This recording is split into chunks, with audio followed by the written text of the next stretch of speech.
जब महाभारत युद्ध होने का निश्चय हो गया तो उसके लिए जमीन तलाश की जाने लगी। श्री कृष्ण जी बढ़ी हुई असुरता से ग्रसित व्यक्तियों को उस युद्ध के द्वारा नष्ट कराना चाहते थे। पर भय यह था कि यह भाई भाइयों का, गुरु शिष्य का, संबंधी कुटुंबियों का युद्ध है। एक दूसरे को मरते देखकर कहीं संधि न कर बैठें, इसलिए ऐसी भूमि युद्ध के लिए चुननी चाहिए जहां क्रोध और द्वेष के संस्कार पर्याप्त मात्रा में हो। उन्होंने अनेकों दूत अनेकों दिशाओं में भेजे कि वहां की घटनाओं का वर्णन आकर उन्हें सुनाएं।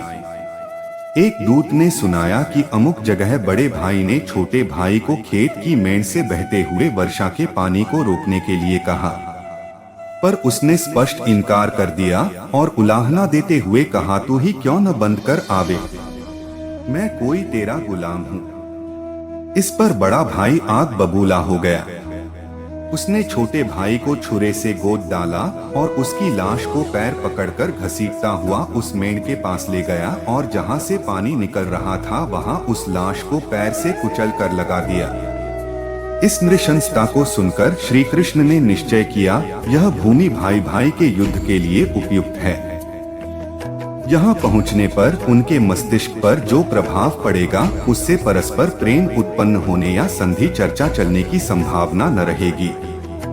वह स्थान कुरुक्षेत्र था, वहीं युद्ध रचा गया। महाभारत की यह कथा इंगित करती है कि शुभ और अशुभ विचारों एवं कर्मों के संस्कार भूमि में देर तक समाये रहते हैं। इसीलिए ऐसी भूमि में ही निवास करना चाहिए जहां शुभ विचारों और शुभ कार्यों का समावेश रहा हो।